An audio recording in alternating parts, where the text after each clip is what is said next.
Harusi hoye! Sina mengi ya kuongea, lakini nitapenda kuongea kwa ufupi.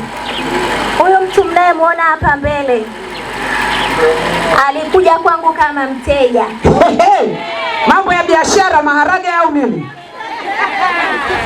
Mimi ni mfanya biashara, nauza vitu vidogo vidogo. Vidogo?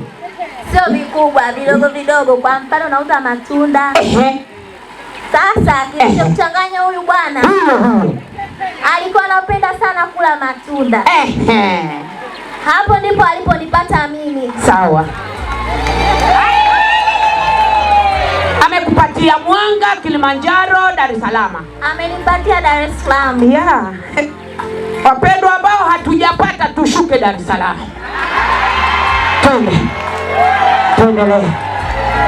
Kadri siku zilizozidi kwenda, urafiki uliongezeka hadi kuwa mchumba na mpaka kufikia kuwa mume halali. Amina. Asante sana.